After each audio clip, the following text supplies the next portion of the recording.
I'm Elaine Petricelli, and I think you all know I feel like I'm with family here. I'd like to welcome you to the 21st and 3/4 Annual Travel Writers Conference. But mainly, first of all, I was supposed to tell you all to turn your cell phones off. I forgot to do that. But I'm really happy to see you all. This is like old home week. I see so many authors and travel writers and friends who mean so much to all of us. And to have you here to celebrate this young man's birthday. He's young to me. And it's just wonderful because who better to celebrate than the magnificent Don. I am not going to say great things about Don at the moment. I might later. But I'm just going to tell you that we're going to have a wonderful time with Don and Jeff, and there'll be time for all of you to say things and enjoy. And then I'm going to turn it over to my terrific colleague, Dana Kelly, who is not only himself a top photographer, but also a wonderful member of the Book Passage team. So, Dana. Thank you, Elaine. Okay, so I get to introduce these two bums. Welcome to the One Bum's birthday. It's so great to have everybody here. And so many people we already know. Don already knows. It's great to have you all here. So, hard to introduce this guy, especially to those of you who have known him for a long time. Don George, prolific travel writer, editor, co-editor, just a few of the anthologies he's either edited or co-edited: Kindness of Strangers, House Somewhere, Tales of Life Abroad, Salon.com's Wanderlust, Traveler's Tales, Japan, great friend of this store and longtime co-chair of our Summer Travel Writers Conference, and a known felon. One of those is not true. No, this man is beloved at this place and has a lot of history with it, and probably has an apartment upstairs. So it's great to have him here with all of you as his friends. And to introduce him, another good friend of this store, Jeff Greenwald, who is a well-known snake handler. Any of you who were, that's an in-joke, if you were at the travel conference, it was last year, Jeff and a handler literally brought in snakes. And a lot of people who had never handled snakes before had them wrapped around their arms and their waists and everywhere else. In addition to being a snake handler, he's also a writer. He's the author of 4 books, including Snake Lake, Mr. Raja's Neighborhood, Shopping for Buddhas, The Size of the World, and my favorite, Future Perfect, How Star Trek Conquered Planet Earth. So, would you please welcome Jeff and the birthday boy, Don George.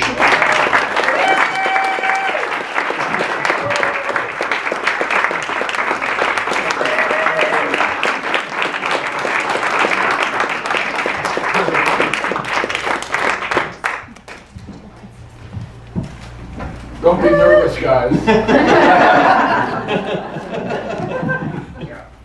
It's such an honor to conduct this conversation with the only man who's ever essentially broken me out of a Moroccan prison. They held me until I could prove that I was actually a working journalist, so we had to wait for Don to wake up. Luckily it wasn't a Sunday. Before we get started with our conversation here, we have a very, very special treat for you all to see.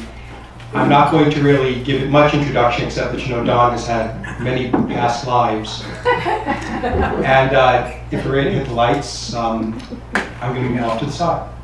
I'm going to move off of the room. Stay right there! Don, are you a Japanese hopkin? Okay, looks good. And it's not working. Why isn't it working? Hold on, guys. Play button. Hey, button. Play. Play. We know it works. We There's a tested little it. arrow in the front. Yeah. There What? What's for that? No sound. Stop it. Sound. います。それが正しい場合は true、間違っている場合は false と答えてください。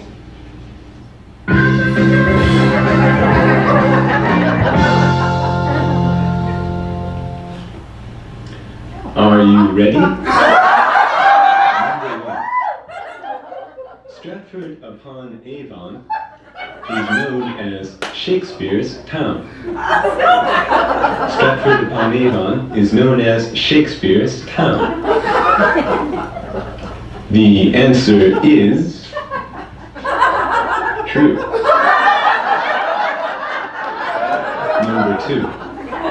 This town is by the side of the river Avon. This town is by the side of the river Avon. The answer is true.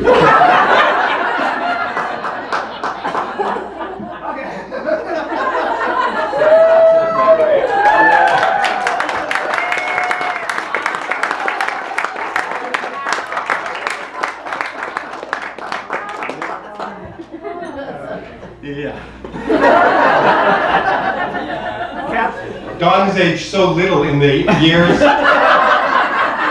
that was made 34 years ago that we're actually going to call this Interview with a Vampire.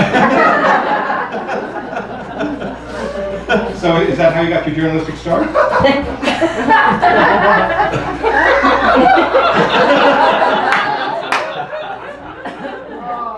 True.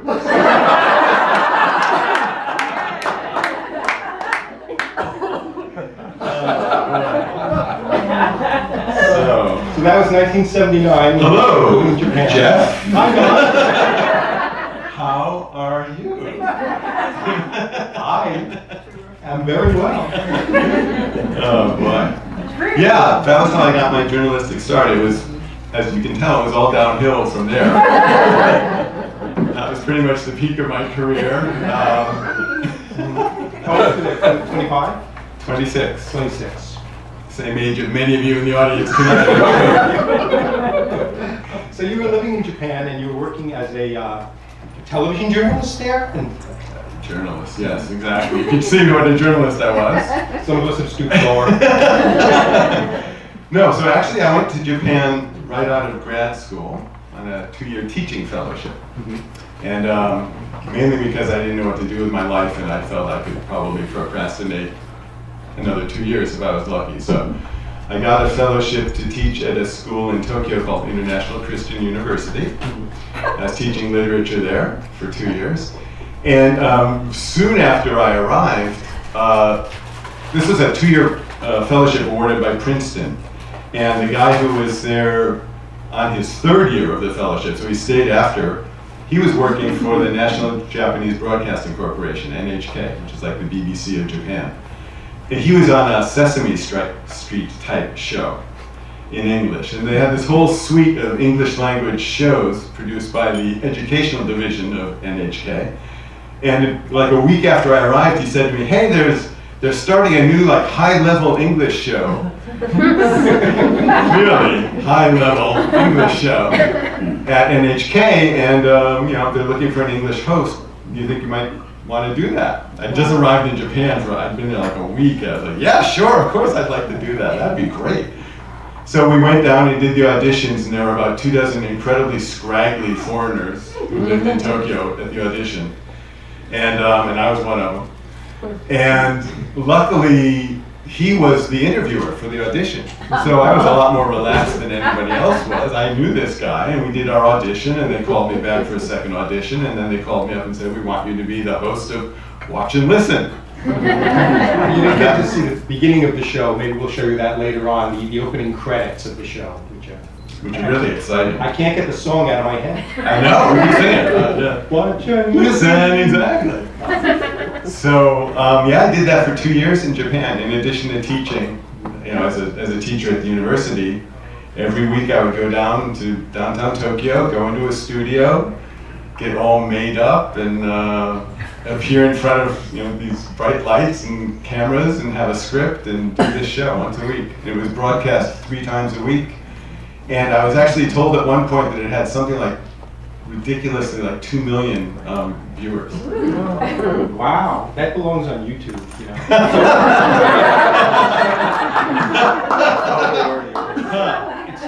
It's doable. We just, what happened was that Don gave me the old Betamax tape and we just transferred it to DVD. So if anyone knows how to upload it, let's get this, there'll be 30 million. So were you a celebrity when you were living in Japan? People stop you on the street and pay a lot of respect to you because of your stardom? People would stop me on the street for various reasons, but they did. Well, they did actually, kind of. They would stop me on the street and ask me for my autograph. Don-san. Ah, Don-san, Don-san. Sign. What do they generally have you sign? Whatever was handy. So yeah, a bit of it. What brought you and Kuniko to the Bay Area then? Why did you decide to move out here? Well, so there's actually there's a connection between that and my connection with Kuniko, because Kuniko comes from rural Japan, the island of Shikoku, which is the fourth, the smallest of the four principal Japanese islands. And I don't believe a foreigner had ever been in her hometown before I went there, or very, very rarely at least. So when we became very serious and I went down to meet her parents for the first time, most astonishingly, it turned out that her mom was a fan of my show.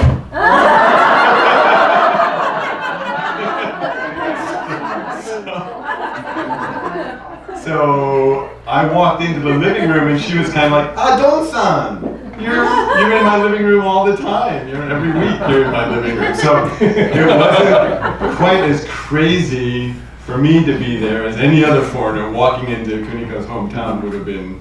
It would have been ridiculous because they just don't have foreigners there, but I was a known entity, and so I think that smoothed over the possibilities of our relationship continuing. They already knew what a nice guy you were. They knew what a nice guy I was. That's true. So you've been travel writing professionally now for about 35 years or so. Right. The world has changed so much in that time. You've been doing the Travel Writers Conference for 21 3/4 years. Right. Does travel still give you the same charge it used to? I mean, the world and the whole airport and security. Do you still get the same charge out of traveling that you always did? Yeah, absolutely. Really? Travel just excites me. It quickens me. It makes me more attuned to things. You're in a new place, whether it's a place you've been in 30 times before or a place you've never been before. It's still a new place when you go there. Mm-hmm. And everything becomes more finely attuned within me, that I hear sounds better, I taste better, I notice things more. On the last trip when I was just in Namibia, I just found myself feverishly taking notes the first 2 days because I knew that those fresh impressions were going to be the most intense impressions, and I was so excited and exhilarated. And just before that, I was in Japan, a place where I've been 24 times, and again, my first impressions, I kept writing them down because it's always a new place. Well, you're always a new person, and it's always a new place. And so I was writing down and writing down and writing down and observing, absorbing. And it just makes you, I hesitate to use this word in this circumstance, young. It makes you kind of young again, that you're just re-absorbing the world all over again. And I think breaking your old routines. You're breaking your old routines, exactly. What is your routine like here? You live in Oakland, right? Yeah. You've lived in the same house, as far as I know, for some time, at least since Jenny was born. Right. Late 80s. Late 80s. So what, do you have like sort of a daily routine here that you do? Not so, well, I mean, I get up and I write, or I procrastinate generally, which I like to call writing. I put things off as much as I can until the deadline's right in front of me, and putting things off is a lot of work. People don't give it the credit. That's like a full-time job right there, putting off the work, so I do that a lot. And then the deadline sort of stares me in the face, and I sit down and I start to write. I do a lot of reading. I write a book review column for National Geographic Traveler, so I read a lot. Try to take a daily walk. 2 days a week I go into San Francisco generally and go to the offices of Geographic Expeditions in the Presidio, where I edit an online literary travel blog. and hang out with a wonderful, wonderful crew of people and just sort of generally consult. Which is a lot like procrastinating. Do you ever write about this place, or write about Oakland, or about the place you actually live?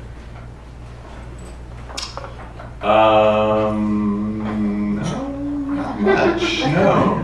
Back in the day, there was a day when I was at the Examiner and I was editing a section called Diversions, which was about great things to do and see and eat and etc. in the Bay Area. Then I wrote a lot about theater and movies and museums and all those things. That was fun. I did that, but generally I write about Paris a lot more than I write about Piedmont. What's your favorite diversion here? Do you have a favorite diversion? Coming to Book Passage. Sitting in coffee shops and procrastinating. There's a coffee shop in Berkeley called Cafe Strada that's sort of my home away from home where I go, and that's where I wrote the travel writing book. And that's where I like to hang out and get inspired. And the Bay Area, as you know, is such an incredibly dynamic place and exciting place and so invigorating that I just love sort of being out and picking up the vibrations. But what was the question? It gets me my age and you just forget what the question was. Well, let me move on to a different discussion. You're known among writers as sort of a soulful writer. You have a way of sort of conveying things that has a lot of depth, and your own soul comes through in them. But is there a story that you tell people when you meet them at parties for the first time, and like they ask you, well, you know, how can you really explain to us why travel is so important? Like, what's a story that holds the heart and soul of travel for you?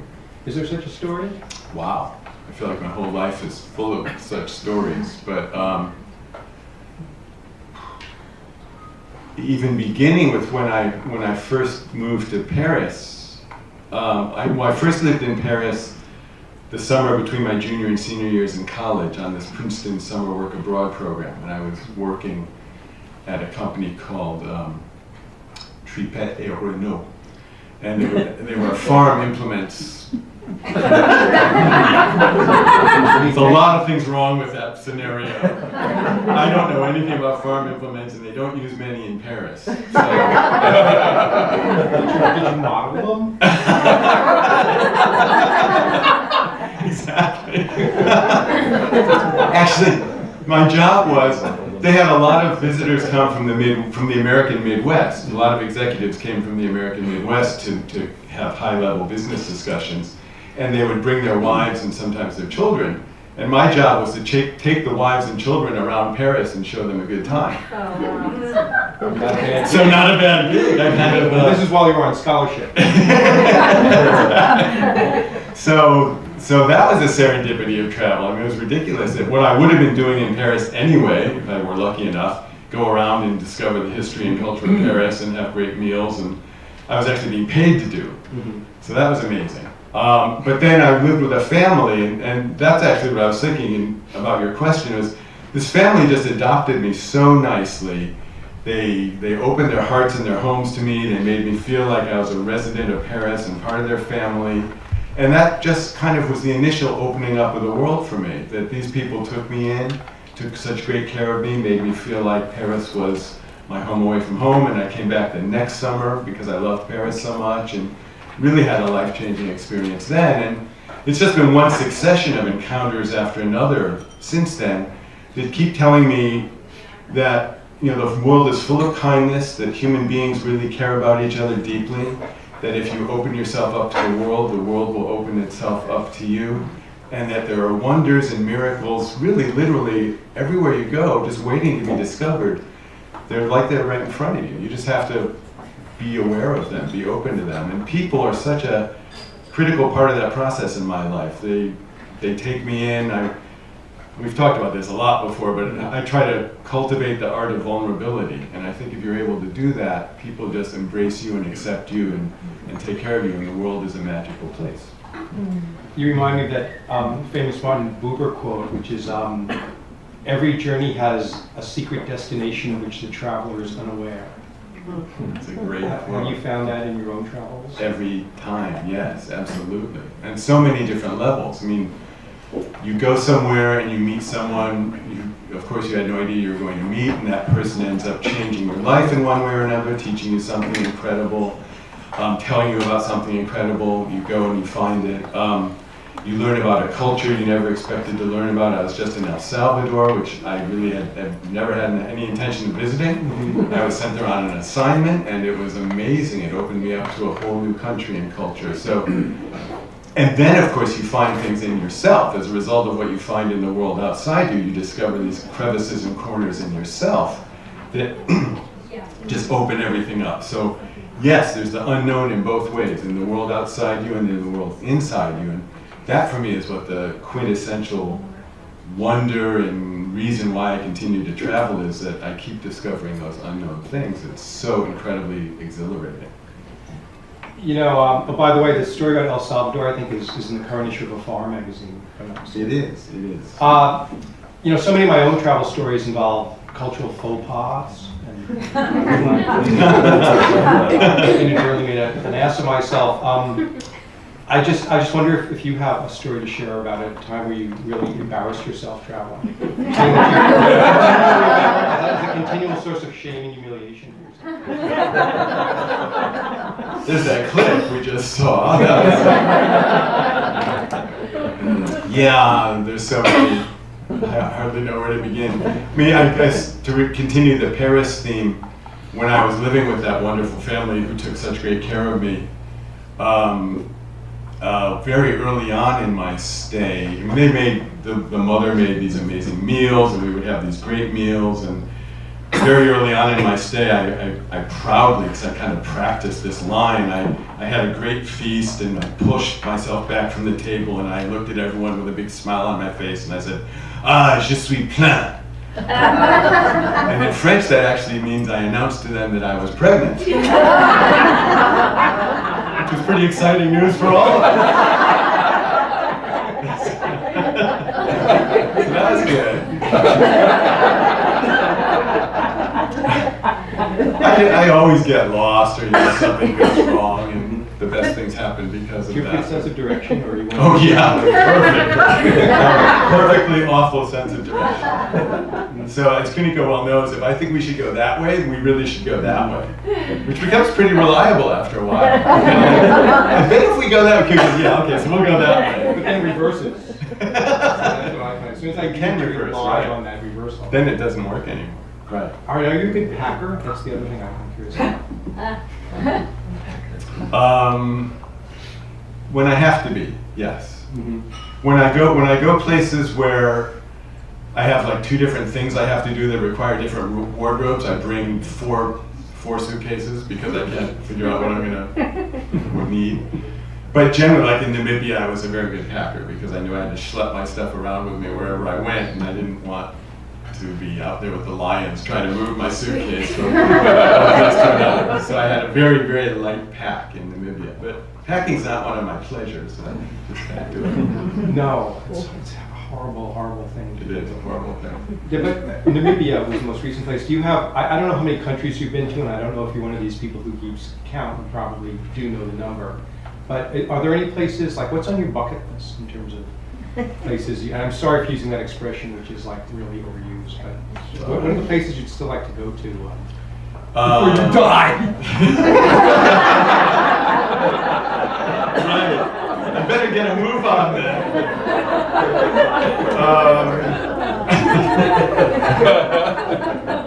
Now that you put it that way. So I've been to 85 countries, I believe. But so I would like to go very much to Bhutan. I've not been to Bhutan. I'd like to go to Myanmar. And believe it or not, I've never been to Spain. Which I understand is a country in Europe.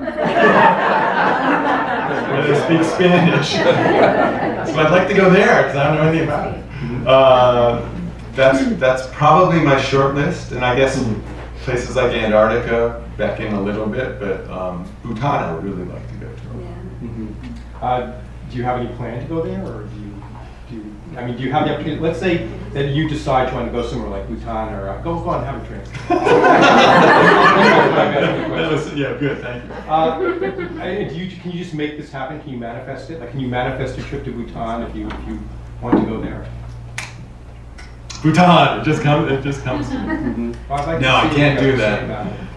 I can't do that, no. No, I wish I could do that, You but need to have an assignment. I would need to have an assignment to do Use it that. to go.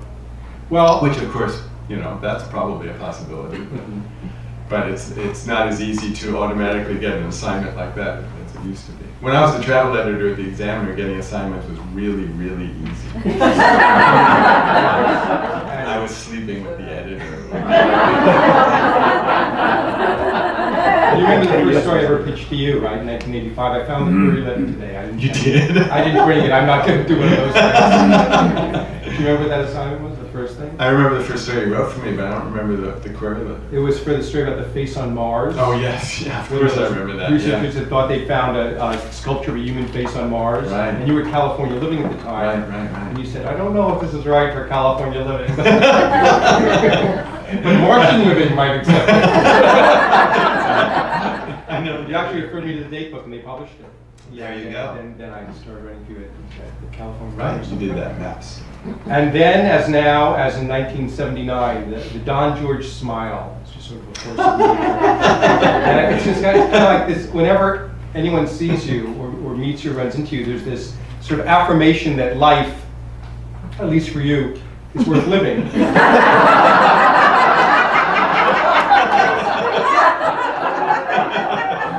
I'm just sort of curious to know, what is it that actually makes you angry? When was the last time you actually got mad? You know, what is it that... I got mad at my computer the other day. That counts. I don't get angry. Well, my kids had an ability to make me mad once in a while, but yeah, it's funny. I mean, I'm generally very happy. I feel incredibly blessed. I think I have this very fundamental, basic sense of gratitude about life. It's like I had a great upbringing. I'm grateful to my parents, amazing series of friends, amazing opportunities that never should have happened, thanks to people like Georgia Hess, that made me who and what I am today. Amazing relationship with Kuniko, amazing kids, amazing friends. I mean, I just feel deeply blessed, and I think that if you're cognizant every day of how incredibly blessed you are, you smile a lot. There's a lot to smile about. And I kind of try to, infuse the world with that a little bit. You're like the Dick Van Dyke of the travel world.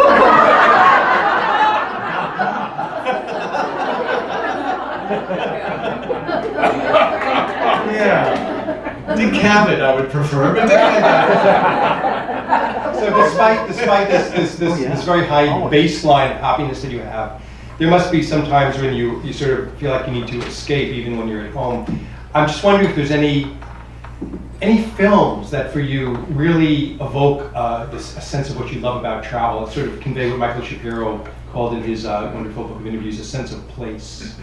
Yeah, the big film for me is the Antonioni film, The Passenger, which also for some reason was called Profession Reporter. I'm not sure why, but yeah, that's an amazing movie that starts out in the Sahara, and it's the story of Jack Nicholson, and who is sort of at an existential crisis in his life, and the guy in the room next to him in this flea-bitten Sahara hotel dies. And he looks a lot like Jack Nicholson. Is this a spoiler alert here? Should we? Nobody's gonna watch them. Are you gonna watch the movie? Yeah. Oh, okay. This happens at the beginning. Go on, So it's okay. Tell us. So Jack Nicholson assumes the identity of this other person. Wow. And all he has to go on is this person's date book, which says he has an appointment at like 4 p.m. next Wednesday in, I forget where, but Barcelona or somewhere like that. And so you've got amazing Sahara scenery in that movie. Then he moves to France and Spain, where there's amazing footage. And there's also this sense of a guy, you know how when you travel, you become whoever you want to be. This guy literally became another person out on the road. And I think that's a very powerful metaphor for what travel allows us to do.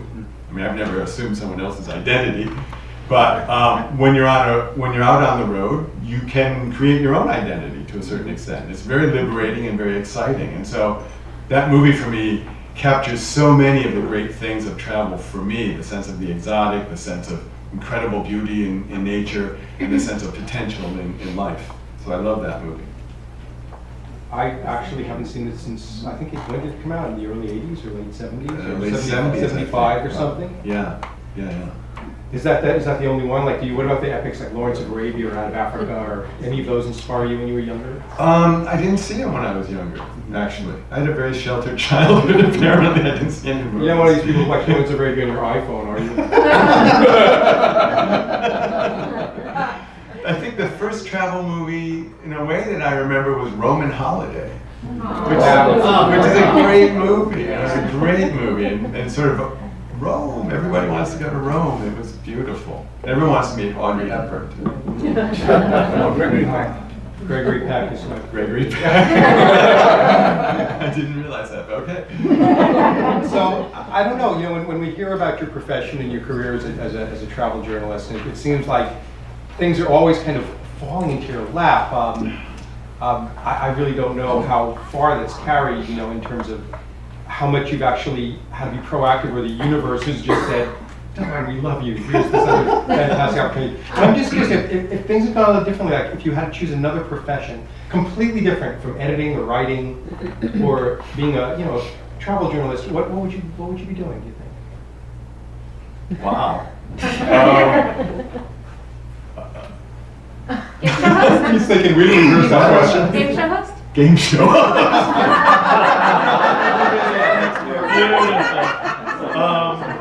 God, it's funny.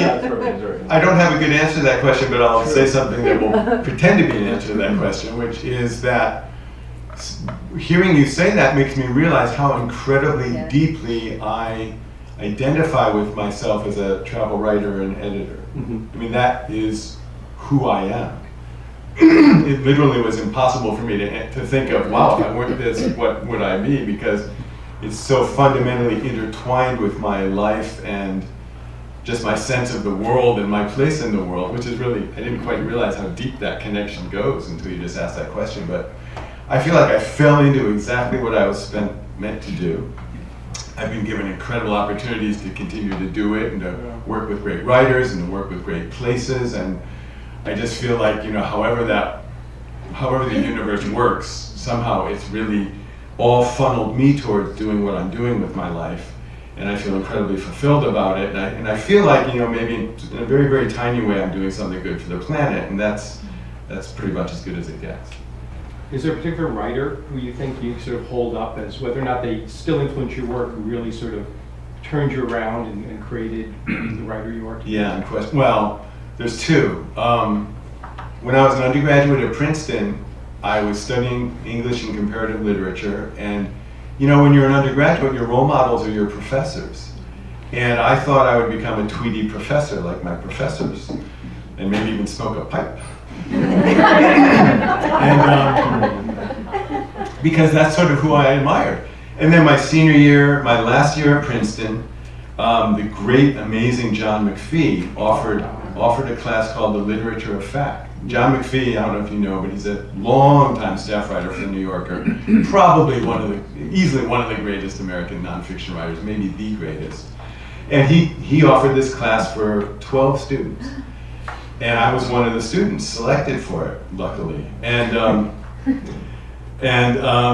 he taught us that nonfiction writing belongs on exactly the same pedestal as the fiction and poetry that I'd been reading for the previous 4 years. He was all about the fact that great nonfiction writing is great writing, period. And even if this, Ivy-clad university spends most of its time talking about the wonders of fiction and poetry, nonfiction is just as worthy of your attention.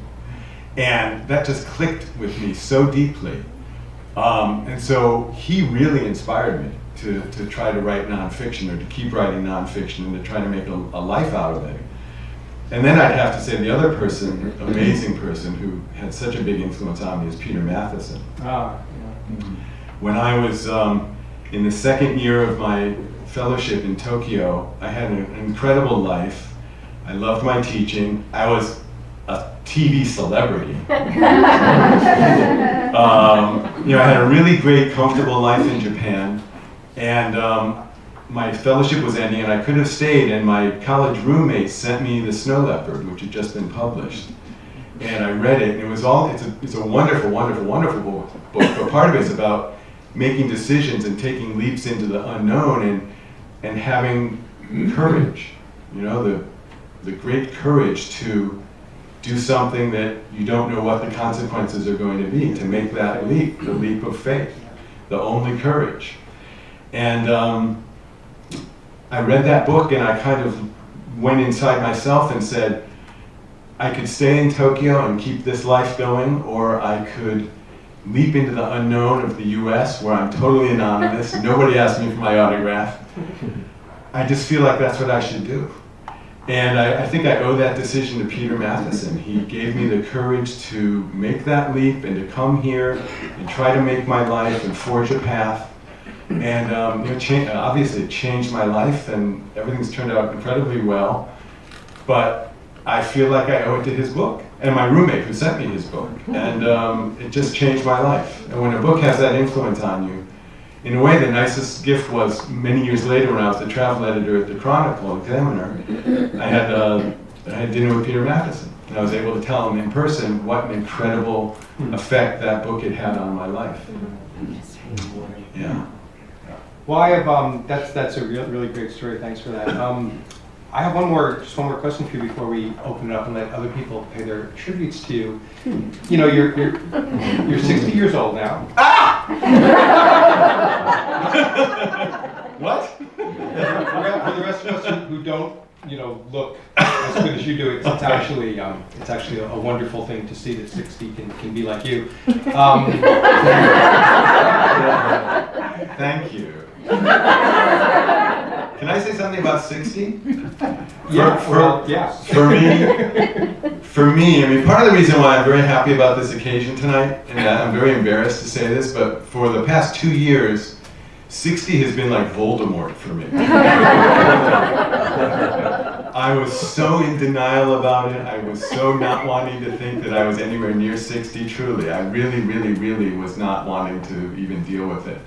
And then about 2 months or so ago, I realized that was ridiculous and that the only way to deal with being 60, since it's kind of a chronological thing that's going to happen no matter what, is to embrace it. And so this event tonight is a huge, huge part of me trying to embrace something that was so incredibly difficult for me to come to terms with for a while.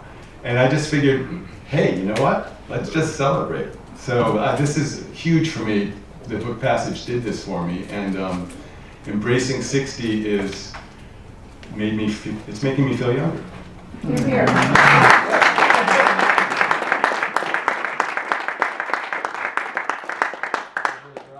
So in the Asian tradition, of course, 60 is the completion of one complete cycle. You've been through every astrological sign and every element, 5 elements, 12 animals. Completed one cycle in the I've been through 12 animals? Yes, not all animals, like Libra's a scale, and there's, you know what I'm saying. I know what you're saying. I've done the whole cycle. So aside from celebration, will there be a commemoration? You have, I guess what so many of us who are so fascinated by your life are wondering is there a memoir in you? Is there something you plan to write to kind of, commemorate or signify this passage in your life? Something you can produce to cap it all? Yes. There's 2 very exciting things I'm doing right now, even almost as we speak. One is I've heard about this thing called the internet. World Wide Web. And I understand that you can create your own page on the internet if you want to. So I'm finally in the process of creating my own page on the internet.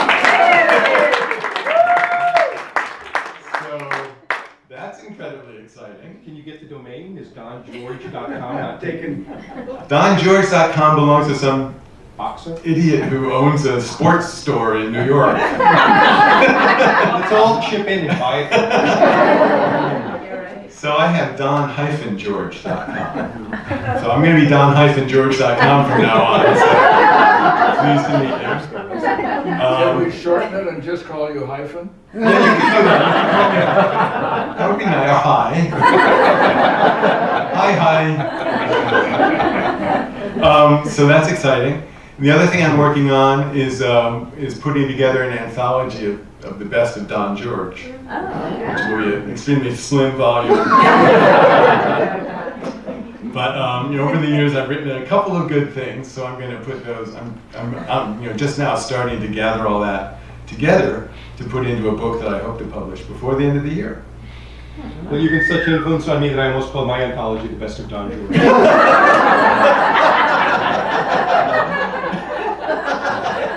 Don, I just want to say what a huge honor it is to be sitting up here with you on this celebration. You've been a tremendous inspiration and friend to me over the years. Thank you. Happy birthday.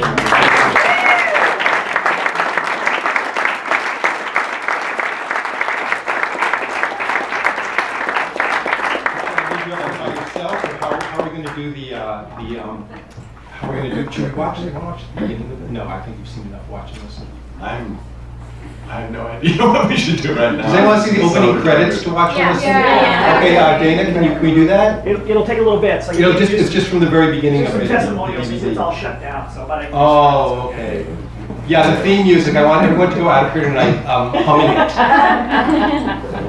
Should we invite some people up in the meantime Yeah. to say something? Yeah, that's great. So I will take my leave and have a great time at this roast.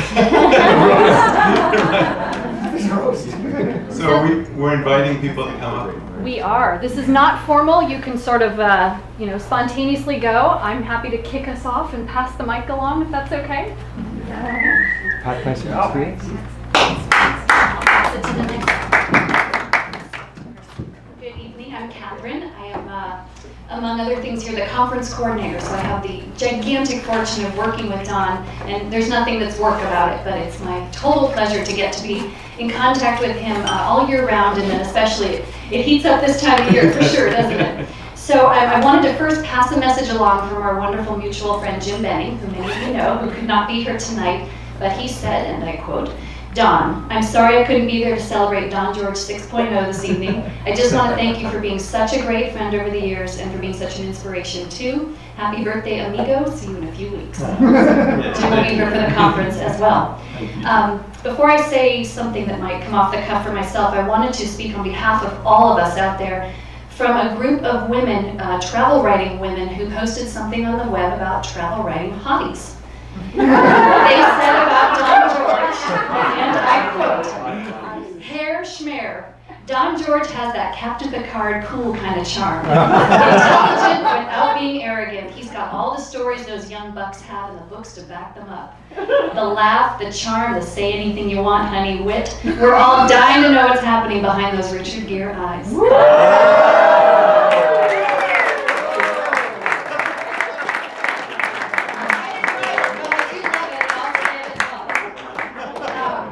It's hard to top that. These are writers who came up with that. But just on behalf of everyone at Book Passage, it's a huge, huge honor and pleasure to be associated with you. I stepped into Book Passage exactly 10 years ago next month, and the first thing they said was, "We've got this travel conference. It starts next week. Do anything those people over there say could do to help." And I said, "Oh my God." And I didn't know who Don was. I didn't know what travel writers wrote about. I didn't know anything. And slowly but surely over the years, I got to know Don. I got to know the wonderful Bob Holmes, our photography chair back there. I've gotten to meet and get to know so many people here through the conference. There's Martha, there's Dick, there's Lavinia, there's Candace. There's just so many of you amazing people in this community. And I think that's maybe what I take away from the conference the most. We have 3 conferences every summer.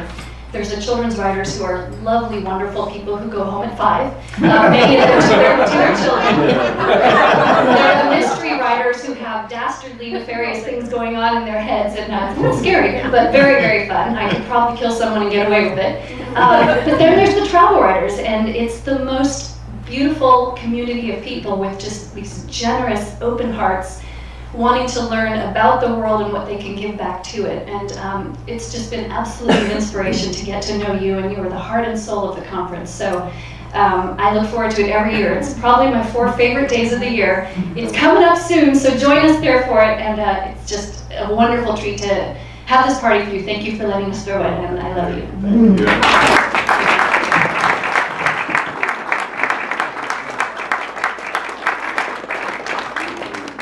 Who's next? Georgia. Georgia. Hi, Georgia.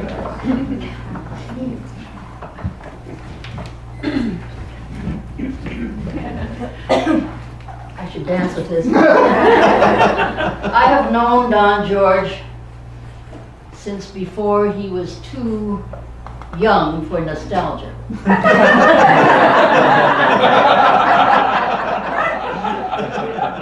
I think he's still too young for nostalgia, but he's practiced it very, very heartily and with all of his good sense of humor and all of his energy since he was about 20. And I was ready to hear the day that he came to my office to introduce himself. I was happy to hear from him that he was nostalgic already for Paris, because so was I. And I had been to graduate school in France as well, and had my home in Paris and all of that kind of wonderful, wonderful. It wasn't as wonderful because I didn't know Hemingway, and I didn't know Coco Chanel. But I realized that in learning to know Don, I was getting a fellow Parisienne. And so it was really great. And I did have to tell him once before I was able to persuade, I was going on a year's leave. And so I persuaded the examiner to hire him in my place. And then I told him, but you are too young for nostalgia. And I've also told him that when you get to be the age I will be next month, you stop aging anymore. You just continue at the place you are. 60 is just a child. You have to keep growing. Don't dare stop at 60, they'll catch you. I also wanted to say about my first Miss Q in France also. One day I got away from my school class and went at the Sorbonne and went running off to a bar and restaurant, a little place that I had my eye on.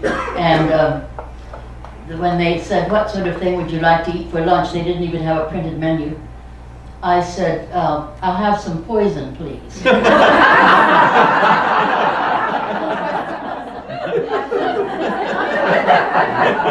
And then when I realized what I had said was poison instead of poisson, I left the table before they could bring it in.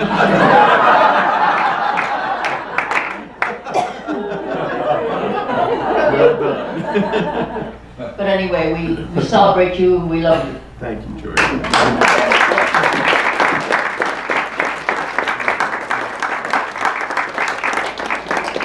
I just want to say that I was absolutely nobody when I met Georgia, and she was so kind to me when I interviewed with her at the Examiner, and she introduced me to the publisher and the editor-in-chief and everyone, the night watchman, the janitor, everybody who interviewed me, and I passed the gauntlet of interviews and was rewarded by having a one-year job at the paper, and that absolutely changed my life. And I really do feel like I owe being here today to Georgia. If she hadn't sort of picked me out and put me into that job, I'm not sure where I'd be. But so I'm incredibly indebted to you, Georgia, and I'm so grateful for the life that you set me off on professionally. So thank you very much.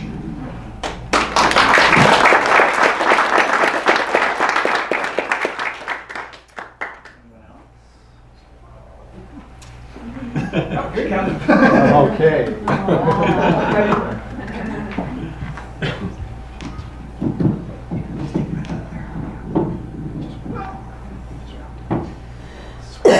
Well, I have had the pleasure and honor of knowing Don for, everybody was figuring this out, a quarter of a century. Yeah. Yeah. And he's been a wonderful friend, colleague, and also a traveling companion, and most recently this trip to Namibia. And it was just an eye-opener, I think, for both of us, but and in many ways, Kunigo, my hat is truly off to you, because I had known this ahead of time, but Don is a prodigious snorer. I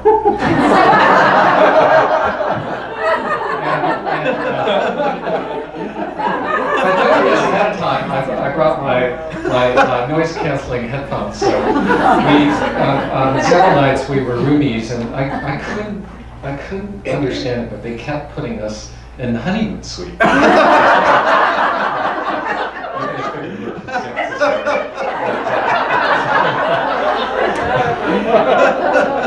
But they were marvelous accommodations. Yeah. The champagne was great. I have this wonderful picture of Don with a glass of champagne. But he really, we were on a conservation travel trip with the World Wildlife Fund, and really the whole purpose of the trip was really to use travel as an incentive to protect the world's wild places. And Don gave this incredible and memorable toast to all of those who were assembled at this wonderful setting out in the middle of nowhere in Namibia. And it literally brought everybody to tears. And it was just a very insightful and very touching moment, I think, for everybody, and really said a lot for why we're all at this wonderful pond together. So thank you, Don. Thank you, Jim.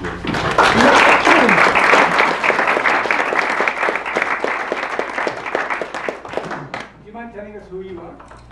Oh, yeah. Oh, my name is Jim Sano, and had the pleasure of working with Don at Geographic Expeditions, but now I'm with the World Wildlife Fund, and I'm heading their travel and conservation program.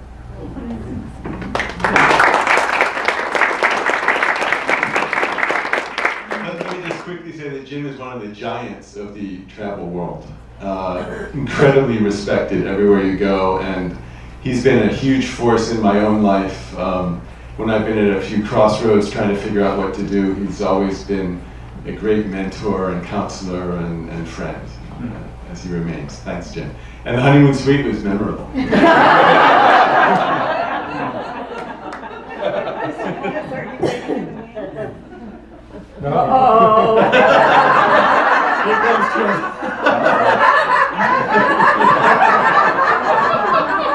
Hi, I'm Bob Holmes, and I've known Don for a very long time. And it's amazing, I don't have anything good to say. Don and I were thrown together by fate in 1990, when we both got our first assignments for Travel and Leisure. Don writing and me fortunately photographing. And the same month we both had our first baby. Yeah. Fortunately, I kept my figure.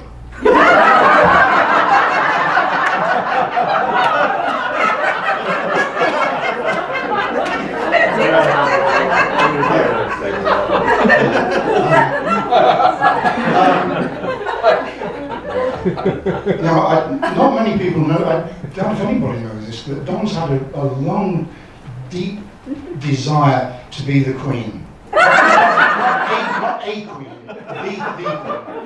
Now, you may not realise today is not his birthday. This week is not his birthday week. Not even this month is his birthday. He has an official birthday and a real birthday, which was back, God knows when this. He's been 60 for some considerable time. 2 weeks! It's really just an elaborate scam to get free drinks. Which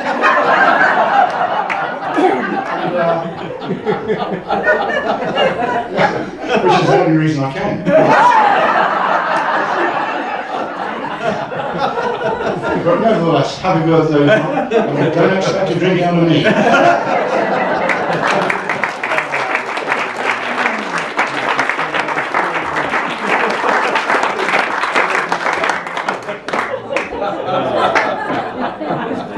Oh. Some of you know that the first time I ever met Don, I met him over the phone. At the urging of about 10 people who promised me he would invite, I called him up and told him I had this ridiculous idea about this travel conference, and I expected, first of all, I didn't think I'd get through because everyone told me you couldn't reach him. Authors told me that they could never get their stories read. Did that happen to any of you? It didn't happen. I think it was a lie because he picked up the phone, I told him the idea, and he said, I'll be right over. And he came over and he said, we need Jan Morris. And I said, sure. Let's meet Jan Morris. How are you going to get her here? And he said, well, I'll call British Airways. They'll send her. And I thought, either this guy's amazing or he's a phony. I wasn't sure. Fortunately, he's amazing. And then he calls me about 2 days later and he said, yes, I think Jan Morris is coming. I said, well, you think? You know, I have my standards. Is she or isn't she? And he said, well, I called her and she told me that she was really sorry she didn't have her date book handy because she was in the bath. I thought, oh, she talks to him in the bath. This guy's important. Since then, I've learned he's really important. And Don, thank you for always being there for us and for the classes you teach here, your winter graduate level class, your constant support, and for your friendship. You are a very special part of our lives, so thank you. Thank you, Elaine.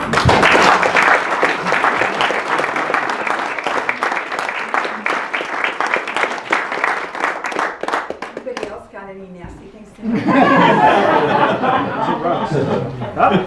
Here comes one.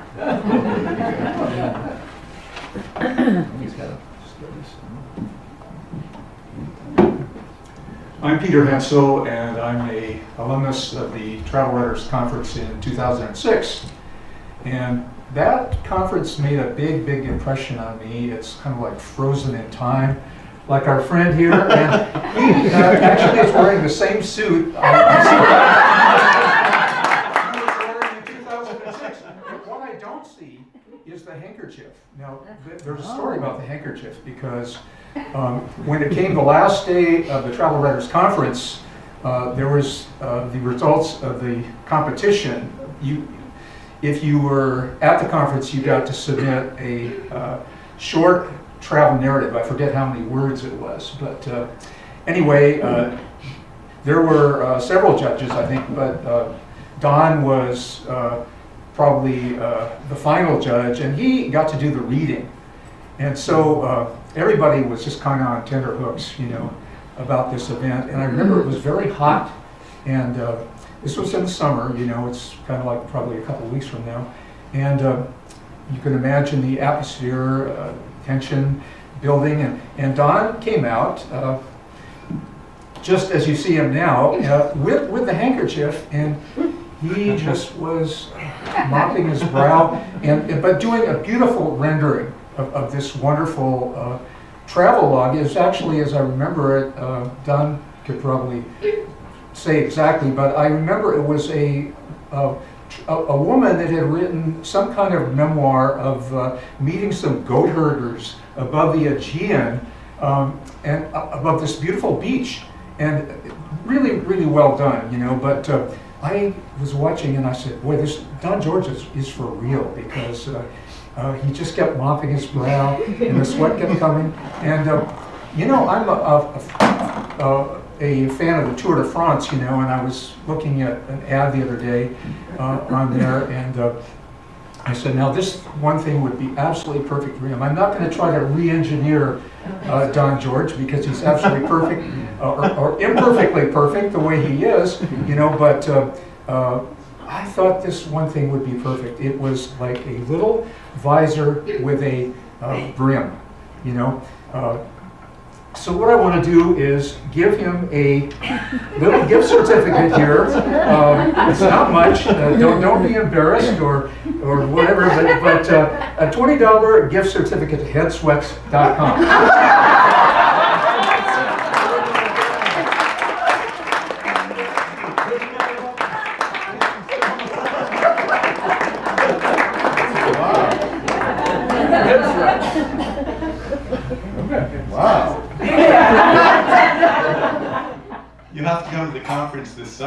see what I do with it.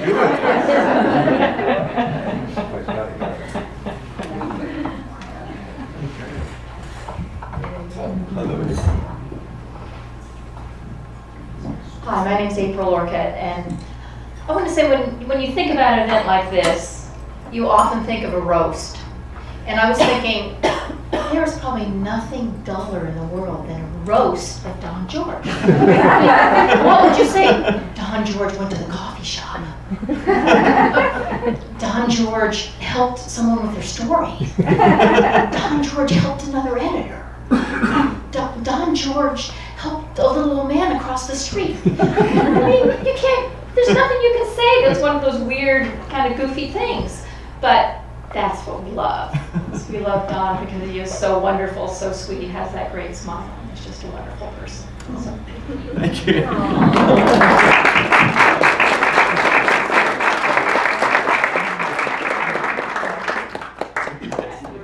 Thank you.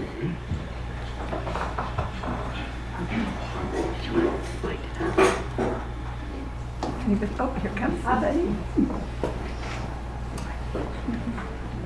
You've come along. Hi, I'm Jennifer Rosen. I'm proud to say I'm a travel writer, and it was with Don, my first travel writing class, that really set me off. Basically, I had always worked in publishing to help other writers and always wanted to be a writer. Read Burl Markham's West with the Night and other books that just touched me deeply, and saw a advertisement in the book passage catalog for Don's class, which I took. And so after that, there was a couple of travel writers conferences and other huge influences in my life. But as you said to Georgia, I'd like to say, Don, thank you to you for the life you set me on professionally.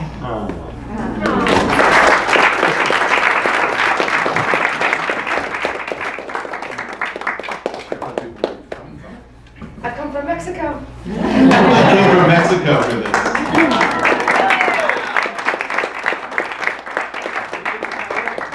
That's right. Right, you came from LA, which is very far.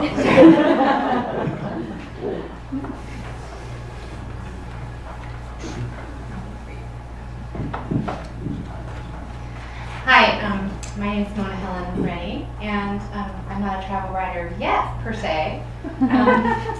But 2 years ago, I came to this conference, and my life was transformed. And that was in large part due to Don. It was an amazing experience all around. And Dana's an awesome karaoke singer, by the way. And Don really sports that seersucker, I tell you what. But I sat in a really small class with Don, about 3 other people, and I was brave enough to tell him a story about a very erotic Russian woman and some peaches and the Pyrenees in France, and he encouraged me to actually put that down on paper, and I worked on that story a little bit, and I went home after the conference and I said to my dad and my stepmother, I said, I met this amazing guy named Don George. He was such an inspirational person at this conference. And my dad said, oh yeah, I used to write for Don George when he was at the paper. We did several stories for him. We went to Greece. I said, oh my God, please don't let him tell about the peaches.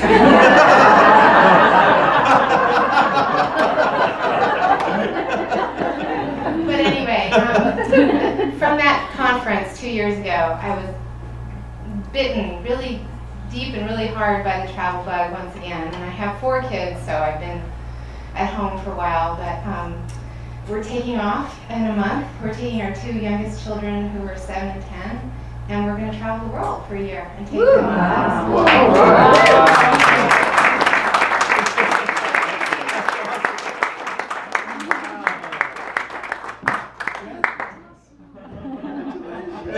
What a great idea. And I'll come see you wearing my seersuckers at the cleaner. Sorry. Okay. Look out for the peaches. Right.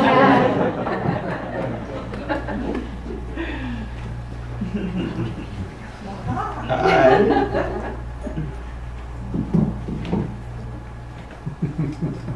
I'm Lauren McCandish King, and I took a travel writing class about 10 years ago from Don, and I also have been to several of the travel writers conferences here at Book Passage.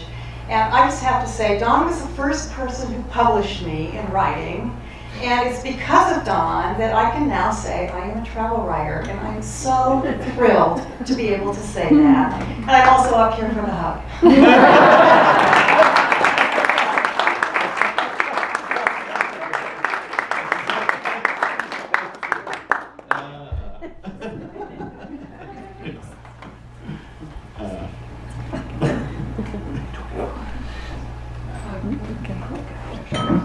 I'm coming for a hug. Did you just say uh-oh? No, I did not say uh-oh. No, I did not say that. I would never say uh-oh when you're for When Dawn accepted my Facebook friend request many years ago, I took a photo shot of it, a camera image of it. I was so excited. Don George said yes to your Facebook friend request. He was that much of a hero to me. And since we've gotten to be very good friends, and we started a reading series together, a travel reading series called Weekday Wanderlust, and I told him recently that if he would come to my wedding, I'd ask him to walk me down the aisle, but he can't make it, so that's cool. But Dawn, I love you, so I'm going to do this for you, even though I told you I wasn't. Wow. I confessed to Dawn the other night that I am an amateur freestyle rapper. I walk around my house rapping a lot, and I told him that I would do it, and then I said I wouldn't do it, and today I got a text that said rap. So I'm just gonna do a couple lines. This is not rehearsed. Help me out if you have said that you've been ending a lot of your stories lately with rhymes, so maybe you can help me out. All right. So,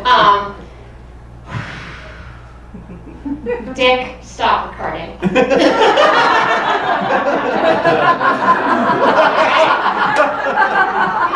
told you I started out with yo, yo, yo. You did have to, right? Yo, yo, yo. My name is Lavinia. I'm a travel writer. My resume before I met you would have been a lot lighter. You're more than a friend. You're a true inspiration. You've been to 85 destinations. Your name is Dawn. You've been to hither and yon. That's not all I got. Let's all say happy birthday, yo.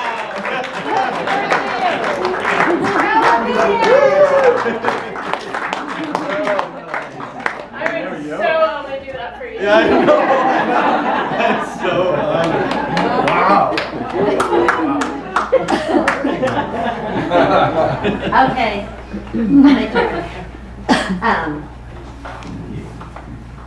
I'm trying to rock seersucker.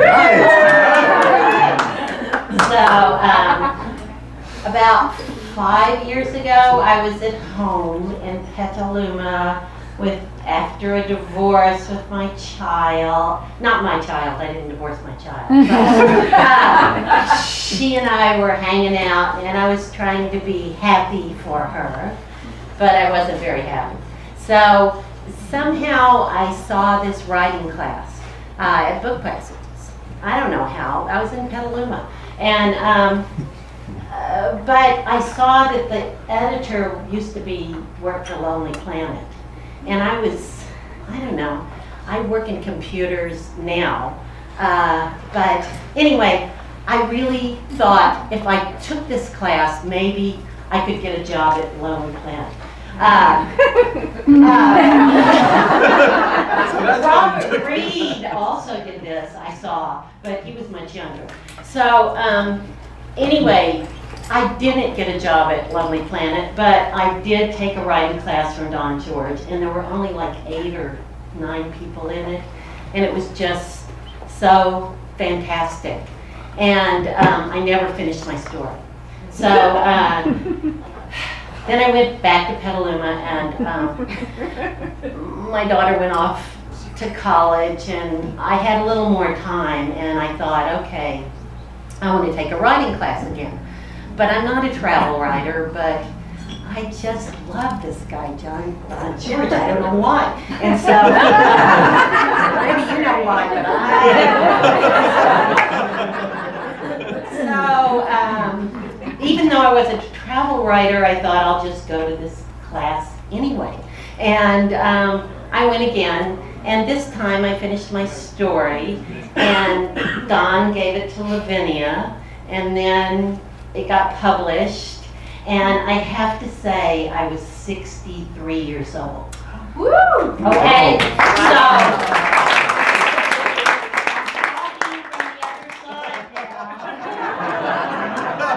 okay, you got another life to live, and I'm gonna live it from here on out, and thank you very much. Oh my God.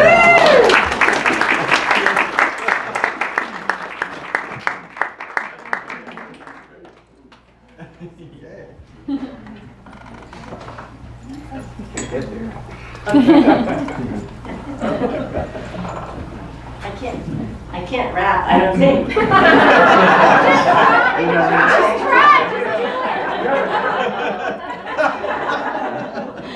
I stood up here once for I was president of Bay Area Travel Writers, and they were saying, "You're talking too long," and I said, "I'll evacuate in a minute," and everybody cracked up. I'm not going to do that. But I met Don sometime in the 80s, late 80s. I've been a college teacher for a long time, an academic writer, but I'd always traveled and so on and so forth. And I took the wonderful conference here. And then I said to Don, you know, I have this story that was before I met John. So I was traveling alone a lot, and how my love affairs, this was before cell phones too, how my love affairs around the world often started and ended in phone booths. And Don was editor of Wanderlust in Ceylon, and so I wrote that story, and he published it. And that really gave me the confidence to move on as a travel writer. So, and also go to more phone booths, I guess. I have a cell phone now, so it's changed my way to travel. So thank you so much.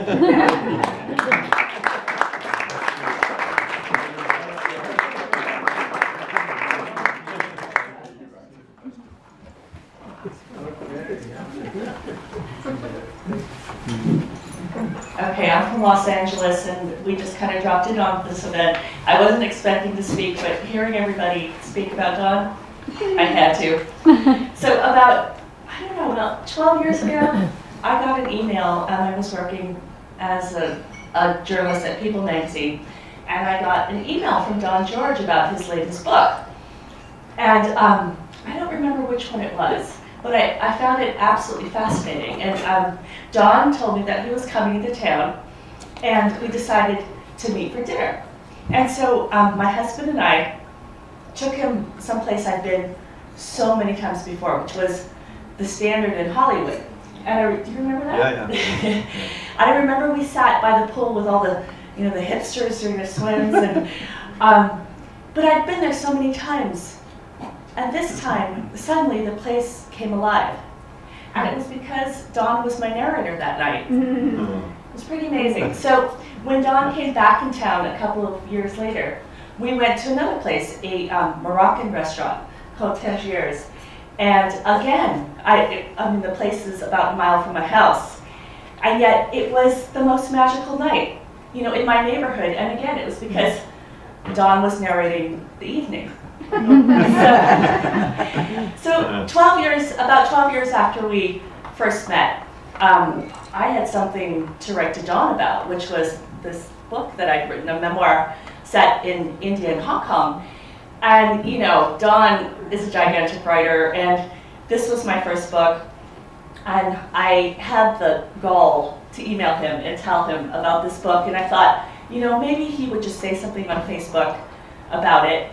And so I remember it was about a couple weeks before the book came out in February, and I emailed Don and I said, "Did you get a chance to read it? Did you?" I'm thinking maybe he hadn't even opened the cover. He's so busy and in demand. And I said, so did you like it? And he said, a couple of weeks later, there was radio silence, right? So I thought, that was pretty bad news. 2 weeks later, I got an email, and it said, take a look at this link. I think you might enjoy this. I pressed on the link, and Don had made my book, National Geographic Traveler's Book of the Month.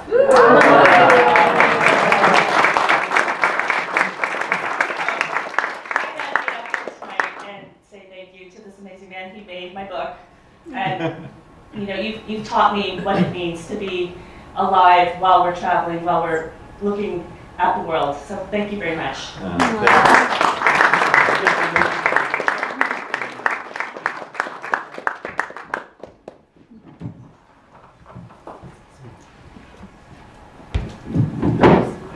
not here for the hug. I mean, my hug, sure. My name is Michael Kemrick, and I am April Orchid's husband, which is my main good fortune in life. And so I'm not really a travel writer, I'm a travel accessory. It's a good gig. And on the personality scale, I occupy a strange middle ground between April Orchid and Bob Holmes. Sometimes I'm very Bobby. But I want to say that my first encounter with Don George was as a reader of the Chronicle. And I think this is even before I met April. And she started introducing me to what travel really means, and have traveled significantly with her since I met her. But Don was writing about being a young man in Paris. And I hadn't traveled much, but I'd been to Paris once, and I understood what it meant to stand on the Petit Pont with the perfect summer night and the lights. And he was talking about this moment where he used the phrase, everything seemed possible. And it just opened me up. The whole world unfolded before me in all directions. And I said, yeah. That's right, yeah. And I've tried never to forget that. Wow. I absolutely tried to live my life as much as I can that way, and it always meant something really special to me, so thank you. Wow.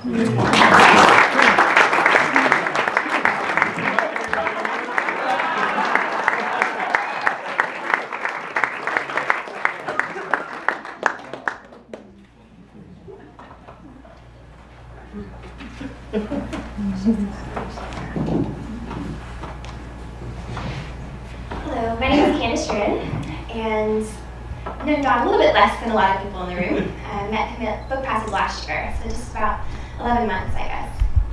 But I like to think I first met Don in 2009. I was living in New Zealand, and I'd gone to Thailand for 3 weeks. And while I was in Bangkok, I got an email that I'd been accepted to a master's program in travel writing. And I was on my way back to New Zealand, and I had a layover in Sydney, and there was a Lonely Planet store. So I wandered in, feeling really excited about the future, and I see the Lonely Planet Guide to Travel Writing, written by Don George. And so I picked it up, and I picked up a Lonely Planet travel writing anthology, and that kind of just sort of set me on the course. Got to London, started the master's, and I'm sure as many of you in the room understand, travel writing is a bit of a nebulous industry. There's a lot of directions you can go in, 10,000 different things you can do. And while I was studying, I went to a few different travel blogging conferences, and in the blogging world, sometimes writing is called content, and I just kind of, in a way, lost the faith a little bit in the sense of what am I trying to do here? I want to tell these stories, but I'm not sure how to. So fast forward a couple years, came to Book Passage last year, and was just kind of revitalized, I guess, just got a fresh sense of purpose and faith. And so I know it's your birthday, but I just want to thank you for the gift of belief that you've given me, and I'm sure many other people in the room, just to keep on and keep strong. So thank you.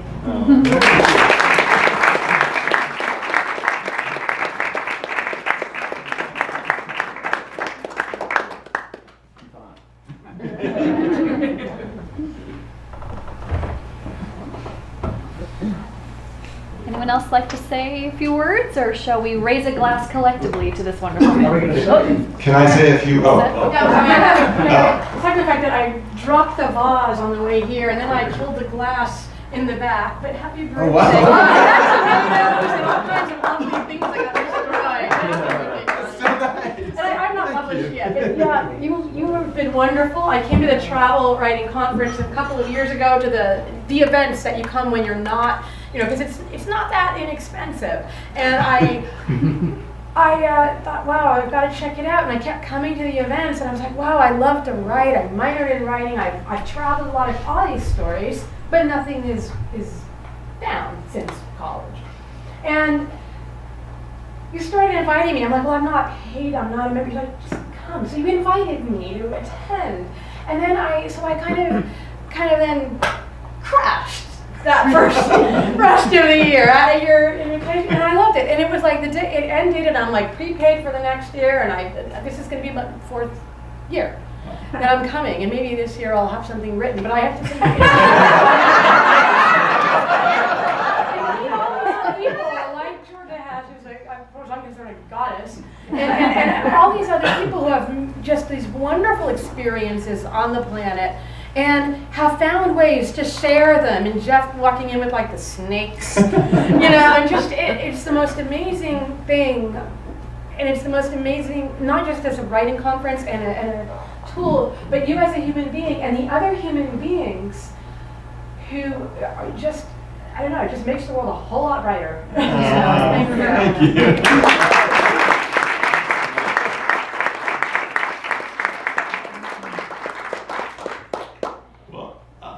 I just want to speechless, but I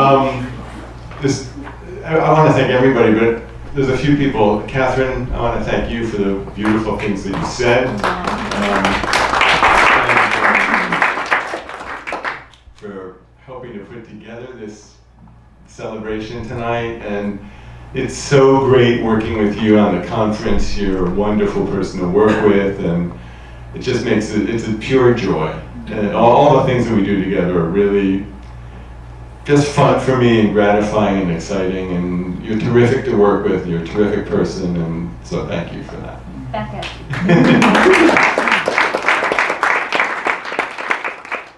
And I want to thank Elaine, who is just so extraordinary.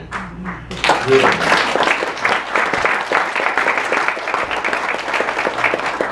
I mean, Book Passage is not just the best bookstore in the country, it's probably the best university in the country.